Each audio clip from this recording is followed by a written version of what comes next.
On 23 October 1942, near El Alamein, Egypt, a desert battle began that would help turn the tide in North Africa. Its importance still matters because it shaped the wider war, supply lines, and the fate of empires. By 1942, North Africa had become a struggle for ports, oil routes, and control of the Mediterranean. Britain and its allies faced a determined Axis advance that threatened Egypt and the Suez lifeline. The campaign was not only military but political, with leaders under pressure from allies, publics, and distant capitals. Every decision carried the weight of global strategy and limited resources. On one side stood a German-Italian force, driven by mobility and surprise, but stretched by supply. On the other, a reinforced British Eighth Army prepared to absorb the blow and strike back. The commanders faced different burdens. One needed a breakthrough before shortages tightened, the other needed patience and coordination. Their choices were shaped by terrain, intelligence, and the clock. The armies brought tanks, artillery, anti-tank guns, trucks, and long supply chains across immense distances. Morale mattered as much as metal, because exhaustion could weaken even the best-equipped force. For many soldiers, the route to El Alamein meant heat, dust, repairs, and uncertainty on roads that seemed to vanish into sand. The battlefield was reached by endurance before battle even began. El Alamein sat between the Mediterranean Sea and the Qattara Depression, a narrow corridor that limited maneuver. That geography made the front feel compressed, with little room to retreat or outflank. The weather added its own pressure, with bright glare by day and cold darkness by night. Dust, wind, and poor visibility could hide movement, but they could also confuse plans and delay support. The Axis plan relied on striking hard through prepared defences and opening a path east. The British plan depended on layered positions, firepower, and the ability to wear down the attack. At the start, artillery fire rolled across the desert and the front brightened with flashes and dust. The opening phase was less a sudden clash than a grinding test of nerves and coordination. Defenders held key ground while attackers searched for weak points in the line. In the confusion, every ridge, minefield, and gun position mattered more than any single dramatic charge. The pressure point came where armor, artillery, and timing had to work together. When that coordination faltered, momentum slipped away and the battle became harder to recover. Both sides understood that a breach could change everything. Yet the narrow battlefield and heavy defenses made quick success elusive, forcing commanders to commit reserves and accept rising losses of time and mobility. The decisive movement came when the British concentrated force at selected points and opened a path through the defences.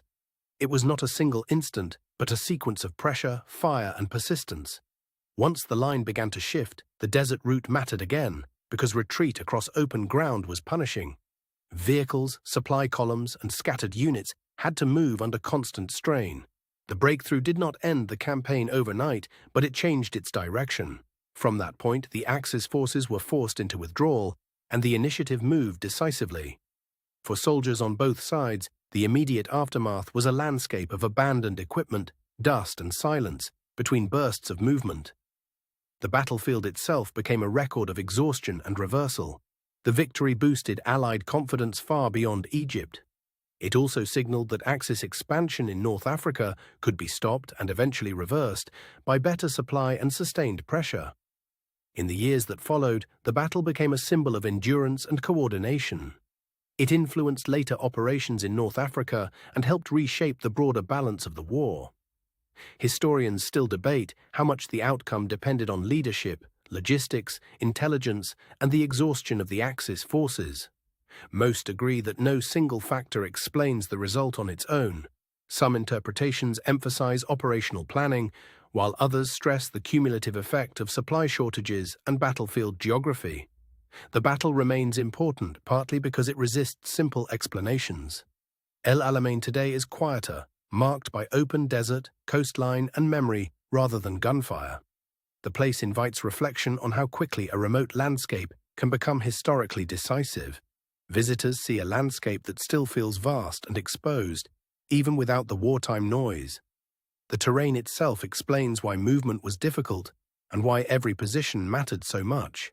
The battle endures in memory because it connected local ground to global consequence. A strip of desert near the sea helped determine the pace of a world war. Its story is also a reminder that wars are decided by more than courage alone. Supply, terrain, timing, and endurance can shape outcomes as powerfully as battlefield heroics. At El Alamein, the desert did not simply host the battle, it helped define it. The narrow corridor, harsh weather, and long supply lines made every choice more consequential. The commanders were separated by distance, but their decisions were linked by the same logistical reality. What arrived, what failed to arrive, and what could be sustained all mattered enormously. For the men in the field, morale rose and fell with sleep, water, and the sense of being supported. In a desert campaign, endurance could become a form of strategy. The battle also showed how modern war depended on coordinated arms working together across a broad front. Tanks, artillery, engineers, and supply units had to function as one system. When that system strained, the battlefield became harder to read and harder to control. Even strong units could lose momentum if fuel, communications, or timing slipped out of sync. The opening bombardment announced more than an attack. It announced a contest of endurance. Across the front, both sides were forced to measure how long they could hold. As the battle progressed, the front shifted in small but important ways. Those small changes accumulated until the defenders could no longer ignore the pressure on their line. The decisive push depended on concentration rather than speed alone. Once a narrow opening appeared, the attackers widened it carefully, knowing the desert could punish overextension. After the breakthrough, withdrawal became a struggle against distance, fatigue, and the same empty ground that had once promised maneuver.